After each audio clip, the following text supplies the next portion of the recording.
আমার অত্যন্ত আদরের, শ্রদ্ধেয় এবং ভালোবাসার দিনী বোনেরা, আসসালামু আলাইকুম ওয়ারাহমাতুল্লাহি ওয়াবারাকাতুহু। রমজানের শেষ ১০ দিন, সুবহানাল্লাহ, এই সময়টাই একজন মুমিনের জীবনের সবচেয়ে মূল্যবান সময়। দেখতে দেখতে রহমত আর মাগফিরাতের দিনগুলো পেরিয়ে আমরা নাজাতের দশকে পা রাখছি। প্রতি বছর ঠিক এই সময়টাতে অনেক বোন আমাকে ইনবক্সে মেসেজ করেন, কল করে খুব আক্ষেপ নিয়ে প্রশ্ন করেন, আপু, আমি তা ছোট বাচ্চার মা, আমি কিভাবে ১০ দিন ইতেকাফ করব? আপু, আমার তো চাকরি আছে, ১০ দিনের ছুটি তো পাব না। আপু, শ্বশুরবাড়িতে একা হাতে সব কাজ করতে হয়, আমাকে তো কেউ ১০ দিন ইবাদতের জন্য ছেড়ে দেবে না। তাহলে কি আপু আমাদের কোনো সুযোগ নেই? আমরা কি কদরের রাতের রহমত থেকে বঞ্চিত হব?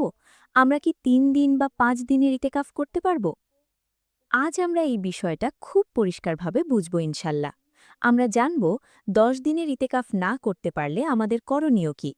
আমরা এমনভাবে বিষয়টা শিখব যাতে কেউ ১০ দিনের ইতেকাফের বিশাল মর্যাদাকে ছোট না করে, আবার যারা বাস্তবেই ১০ দিন পারছেন না তারাও যেন ইবাদতের সুযোগ হারিয়ে হতাশ না হয়ে পড়েন।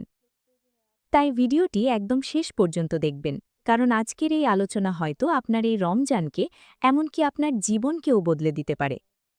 বোনেরা, প্রথমেই আসুন আমরা একটু হৃদয় দিয়ে অনুভব করি ইতেকাফ জিনিসটা আসলে কি। ইতেকাফ মানে হল দুনিয়ার সব ঝামেলা, সব ব্যস্ততা থেকে নিজেকে গুটিয়ে নিয়ে শুধু এবং শুধুমাত্র নিজের রবের দরবারে পড়ে থাকা। আল্লাহ, তুমি আমাকে মাফ না করা পর্যন্ত আমি তোমার দরজা ছাড়ব না, এই যে একটা আকুতি, এটাই ইতেকাফ। সাহি বুখারির হাদিস থেকে আমরা জানতে পারি আমাদের প্রিয় নবী হজরত মুহাম্মদ সাল্লাল্লাহু আলাইহি ওয়াসাল্লাম ইন্তেকালের আগ পর্যন্ত প্রতি বছর রমজানের শেষ ১০ দিন নিয়মিত ইতেকাফ করেছেন। সুবহানাল্লাহ। একটু চিন্তা করুন তো বোনেরা, যার আগের এবং পরের সব গুনাহ আল্লাহ তাআলা ক্ষমা করে দিয়েছেন, তিনি শেষ ১০ দিন নিজের কোমর বেঁধে নিতেন, নিজে জাগতেন, পরিবারের সবাইকে জাগিয়ে তুলতেন। কারণ এই ১০ দিনের ভেতরেই লুকিয়ে আছে লাইলাতুল কাদর, হাজার মাসের চেয়েও শ্রেষ্ঠ এক রজনী। এখন আসি আমাদের মূল মাসালায়। হানাফি মাযহাব অনুযায়ী রমজানের শেষ ১০ দিনের ইতেকাফের হুকুম কি? মনে রাখবেন বোনেরা, রমজানের ২০ তারিখ সূর্যাস্তের আগ থেকে ঈদের চাঁদ দেখা পর্যন্ত যে ১০ দিনের ইতেকাফ, এটা হলো সুন্নাতে মুয়াক্কাদা আলাল কিফায়া। এর মানে কি? এর মানে হল এলাকার মসজিদে যদি একজন পুরুষও ইতেকাফ করেন, তবে পুরো এলাকাবাসীর পক্ষ থেকে এই সুন্নাত আদায় হয়ে যাবে। আর যদি কেউই না করে, তবে পুরো এলাকাবাসী সুন্নাত ছাড়ার গোনাহগার হবে। আর আমাদের বোনদের জন্য নিয়ম হল ঘরের ভেতরে নামাজের জন্য নির্ধারিত নির্দিষ্ট জায়গা বা মসজিদে বাইতে ইতেকাফ করা। আমি প্রথমেই একটি কথা খুব স্পষ্টভাবে বলতে চাই, ১০ দিনের ইতেকাফের মর্যাদা সবচেয়ে বেশি, এর কোনো বিকল্প নেই। আপনার যদি শারীরিক সক্ষমতা থাকে, বাসায় সাপোর্ট থাকে, তবে শয়তানের ধোকায় পড়ে অলসতা করে ১০ দিনের ইতেকাফ ছাড়বেন না। যারা ৩ দিনের ইতেকাফের কথা শুনে ১০ দিনের ইতেকাফকে হালকা ভাববেন, তারা কিন্তু নিজেদেরকেই ঠকাবেন। কিন্তু আমার যে বোনটা চাকরি করেন, বা যার কোলে বুকের দুধ খাওয়া ছোট বাচ্চা, অথবা যিনি পরিবারের একমাত্র দেখাশোনাকারী, তার কি হবে? ইসলাম কি এতই কঠিন? না বোনেরা, ইসলাম অনেক সহজ। আমাদের হানাফি ফিক অনুযায়ী রমজানের শেষ ১০ দিনের ইতেকাফ হল সুন্নাতে মুয়াক্কাদা, কিন্তু এর বাইরে কেউ যদি চায় তবে সে নফল ইতেকাফ করতে পারে। আলহামদুলিল্লাহ, নফল ইতেকাফ আপনি ১ দিন, ২ দিন, ৩ দিন, এমনকি কয়েক ঘণ্টার জন্যেও করতে পারেন।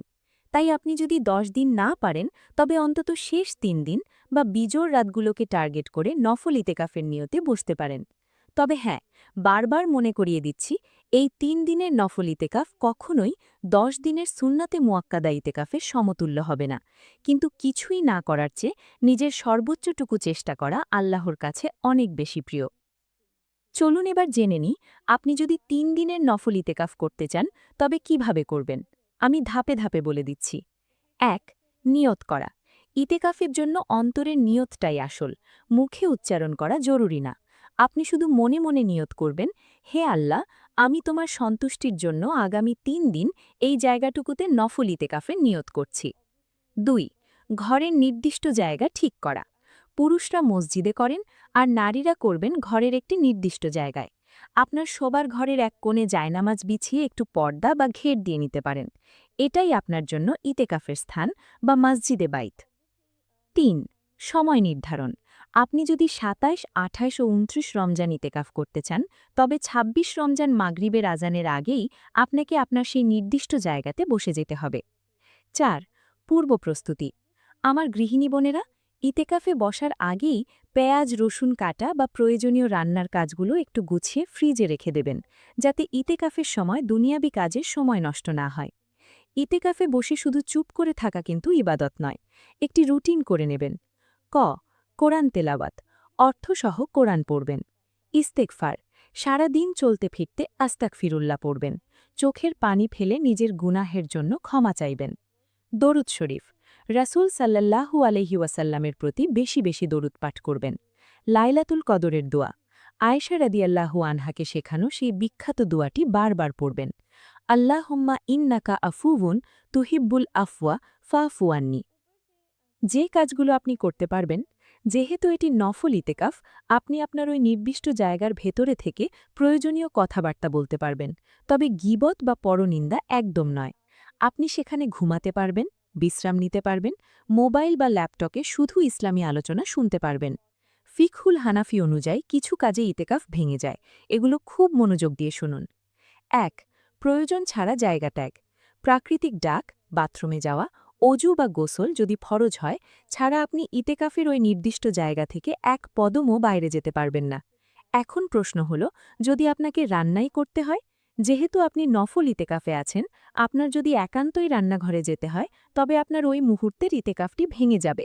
কিন্তু চিন্তার কিছু নেই, নফল ইতেকাফ ভাঙলে কাজা করা ওয়াজিব হয় না। আপনি রান্না শেষ করে এসে আবার নতুন করে নফল ইতেকাফের নিয়োগ করে বসে যাবেন। সুবহানাল্লাহ, ইসলাম কত সহজ। ২. দাম্পত্য সম্পর্ক। ইতেকাফরত অবস্থায় স্বামী স্ত্রীর বিশেষ সম্পর্ক সম্পূর্ণ নিষিদ্ধ। ৩. মাসিক বা ঋতুস্রাব। ইতেকাফ চলাকালীন যদি পিরিয়ড শুরু হয়ে যায়, তবে সাথে সাথে ইতেকাফ ভেঙে যাবে। কিন্তু বোন, মন খারাপ করবেন না। আপনি যে খাঁটি নিয়ত করেছিলেন, আল্লাহ তাআলা সেই নিয়তের কারণে আপনাকে পূর্ণ ইতেকাফের সাওয়াবি দান করবেন, ইনশাল্লাহ। কর্মজীবী বোনদের বলছি, আপনারা চেষ্টা করুন শেষ ৩-৪ দিন ছুটি ম্যানেজ করার। যদি তাও না পারেন, তবে অফিস থেকে ফিরে শুক্রবার সন্ধ্যা থেকে রবিবার সন্ধ্যা পর্যন্ত সাপ্তাহিক ছুটিতে নফল ইতেকাফের নিয়ত করে বসে যান। যাদের ছোট বাচ্চা আছে, বাবুকে নিয়েই বসুন। বাচ্চা তো একটু কাঁদবেই, ডিস্টার্ব করবেই।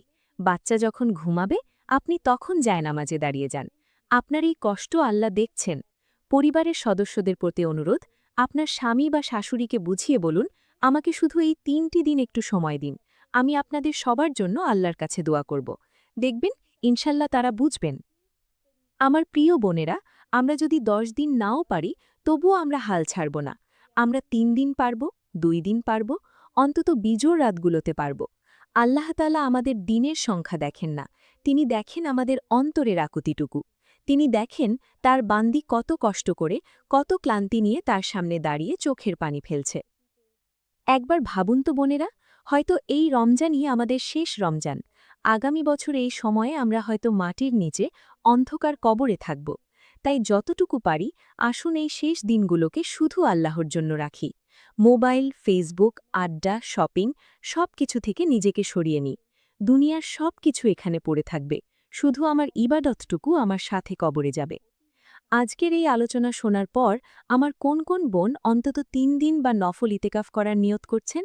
এখনই কমেন্ট বক্সে লিখে ফেলুন, আমি ইতেকাফ করার নিয়ত করেছি। আপনাদের কমেন্ট দেখলে অন্য বোনেরাও উৎসাহ পাবেন। আপনার পরিচিত সব বোনদের, বান্ধবীদের, ফ্যামিলি গ্রুপে ভিডিওটি শেয়ার করে দিন। হয়তো আপনার শেয়ার করা ভিডিও দেখে একজন বোন ইতেকাফে বসবে, আর তার সেই ইবাদতের সওয়াব আপনার আমল নামাতেও লেখা হবে। পরবর্তীতে রিমাইন্ডার হিসেবে দেখার জন্য ভিডিওটি সেভ করে রাখুন। আল্লাহ সুবহানাহু ওয়া তাআলা আমাদের সবাইকে লাইলাতুল কদর নাসিব করুন, আমাদের সমস্ত গুনাহ ক্ষমা করুন এবং আমাদের ইবাদতগুলোকে কবুল করুন। আমিন। আসসালামু আলাইকুম ওয়া রাহমাতুল্লাহি ওয়া বারাকাতুহু।